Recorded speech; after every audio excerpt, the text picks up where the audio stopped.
Regreso con Arturo Yepes, congresista del Partido Conservador. Representante, usted decía anteriormente que justificaba en parte ese aumento sobre la base de que es un dinero que debe ser utilizado para promover ese trabajo político que hace cada uno de los legisladores.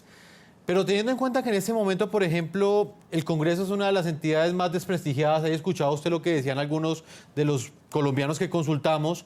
¿Usted no cree que finalmente no se está cumpliendo eso y ese dinero entonces se está utilizando es para beneficio propio de cada congresista y que precisamente es eso lo que está generando que el Congreso tenga una imagen tan negativa? Realmente no. Yo creo que la inmensa mayoría de los congresistas, como lo dijeron mis dos compañeras en el set, invierten los recursos que reciben en salir a la provincia, en contar los proyectos de ley que están adelantando, en escuchar solicitudes de la gente que luego se convertirán en proyectos de ley de la República, muchas veces en fomentar las actividades que tienen que ver con su vocación o su comisión, bien sea fundaciones de protección animal o grupos donde se difunda el ambientalismo, en fin. La verdad es que lo que hay es demasiado prejuicio y sobre todo una gran desventaja para el Congreso que siempre estará desprestigiado en el mundo, pero que, por ejemplo, este debate lo están haciendo a sabiendas de que el mismo incremento salarial obtuvieron todos los magistrados de las altas cortes, porque van pegados del salario de los congresistas, todos los generales de la República, todos los ministros del despacho. Pero como la gente no sabe eso, porque los medios solo dicen al Congreso le subieron, resulta que le caen es al Congreso. Hay igual número de magistrados que de congresistas.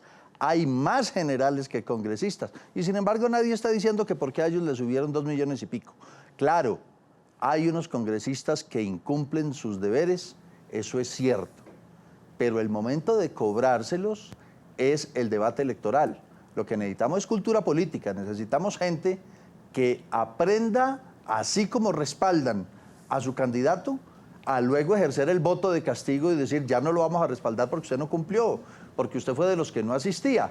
Pero los que llegamos de primeros y nos vamos de últimos, como le consta a Angélica en la Cámara, no tenemos por qué sentir culpas que son ajenas. Y sobre todo, hay otro tema que es igual de repugnante a la opinión, pero que hay que decirlo porque es la historia de la Constitución del 91. ¿Cuál fue la razón para darle a los congresistas esos gastos de representación y esa prima especial de servicios? La desaparición de los auxilios parlamentarios. Hasta el 91, cada congresista disponía de una cifra, esa no de millones apenas, de miles de millones, que usaba a su antojo. Cuando esos auxilios desaparecieron, se vio la necesidad de darle al congresista una posibilidad de contar, sin disponer de auxilios parlamentarios, su tarea en el Congreso y moverse por todo el país.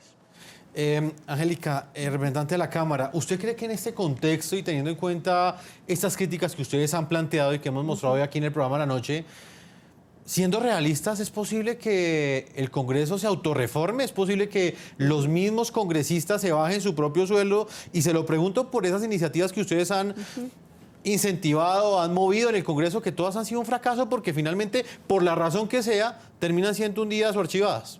Pues sí, mire que los proyectos de Paola y el nuestro son hermanos, se radicaron en la misma semana y corrieron la misma suerte de septiembre y se murieron el 16 de junio sin ni siquiera tener un solo debate. No hubo una oportunidad de confrontar argumentos. Yo reconozco la validez de los argumentos que ha dado aquí el colega Yepes. Le cuento un dato, en Chile, entren a la página, Giorgio Jackson o Camila, una de las congresistas, cualquiera, tiene que poner en su página esos gastos. Ellos reciben efectivo para que paguen oficina en el distrito, en el municipio al que representan. Tienen que poner cuánto gastan en papelería, en tiquetes, en gasolina. Entonces es un modelo diferente el que hay allá, teniendo un salario altísimo de 81, equivalente a 81 salarios en Chile. Volviendo al caso del Congreso, hay mitos. Por ejemplo, unos colegas dicen, no podemos reformar la Constitución, no podemos ni congelar como quiere Paola, ni disminuir como promovemos, porque estaríamos legislando en causa propia y perdemos la investidura, muerte política. Falso. Nosotros no podemos subirnos el sueldo, no podemos cambiarlo para ganar más, pero por supuesto que sí podemos disminuirlo de verdad para disminuir esa brecha, para acercarnos a la ciudadanía. es injusto, me gusta como lo ha dicho ella, aunque sea legal es inmoral, es injusto que tengamos esa diferencia con el ciudadano de a pie que está viendo y que también tiene gastos altos. El publicista, el tendero también tiene que asumir gastos de su trabajo, pero nadie se lo remunera. Senadora Paola Holguín, usted dice que desde el próximo 20 de julio va a presentar una iniciativa que buscará que a los congresistas únicamente le suban la misma cantidad de dinero que le sube a cualquier ciudadano. Que si el salario mínimo subió 40.000 pesos, sencillamente el congresista también reciba 40.000 pesos más de sueldo. Usted siendo realista, ¿usted cree que los congresistas van a aprobar esto? Y le hago la misma pregunta que le hacía a la representante Angélica, teniendo en cuenta todos esos antecedentes.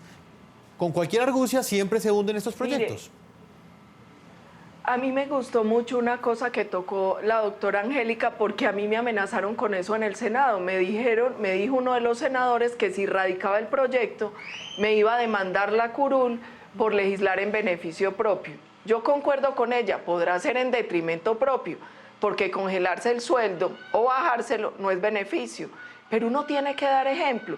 Y yo creo que ese proyecto o el de la doctora Angélica pueden tener éxito si la ciudadanía reacciona. Es que aquí se tiene que empoderar también el ciudadano, es frente a él, frente a quien tenemos que rendir cuenta. Es que nuestro salario no es plata que cae del cielo, ni es chequera de santos como él chicanea a veces. Son los recursos que pagan en impuestos todos los colombianos, es lo que todos tributamos. Entonces yo creo que los colombianos tienen derecho a exigir y a presionar para que los congresistas tengan que votar este proyecto.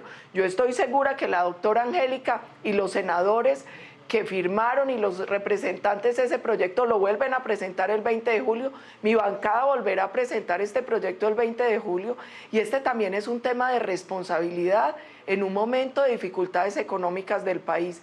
Uno no puede exigirle a los colombianos que estén apretándose el cinturón cuando nosotros mismos no lo hacemos. Ahora decía el representante Yepes, es que a mucha gente le subió lo mismo. Independientemente de ese punto, nosotros como congresistas tenemos que dar ejemplo, tenemos que rendirle cuenta a los colombianos. Nosotros somos quienes tenemos la posibilidad de introducir esa reforma a la Constitución, de hacer el acto legislativo. Hagámoslo en un gesto de responsabilidad con la ciudadanía y con el país. Doctor Yepes, ¿usted apoyaría una iniciativa de estas? Claro que sí, porque a mí no me perjudicaría ese tema, perjudicaría a las organizaciones que reciben la inversión de los gastos de representación o de la prima especial, que son finalmente los beneficiarios. Yo me enseñé a vivir hace mucho rato con menos de 6 millones de pesos, porque cumplo la ley. Y yo lo que creo es que deberíamos hacer lo que proponía Angélica en su proyecto de rendición de cuentas, que cada congresista deba rendir cuentas, no sobre los 6,5 millones de su sueldo, porque cada uno verá qué hace con eso. Si se emparranda, si se toma unos aguardientes, si se va a cenar a un restaurante, pero sí sobre los demás 22 millones de pesos, porque esos no le pertenecen. Le son confiados por el Estado para su administración, pero no le pertenecen. Vamos a hacer una primera pausa comercial. Estamos con Angélica Lozano, con Paola Holguín y con Arturo Yepes, 3 congresistas colombianos, analizando esta decisión, este aumento salarial que genera tanta polémica en Colombia. Una pausa y ya regresamos al programa de la noche. Más adelante estaremos leyendo las opiniones que ustedes están enviando a través de Twitter a la pregunta que les hemos planteado hoy, y es su opinión frente a ese incremento salarial del 7.77% que decretó el gobierno colombiano para el salario de los congresistas. Estaremos leyendo sus opiniones después de comerciales. Una pausa y ya regresamos al programa de la noche.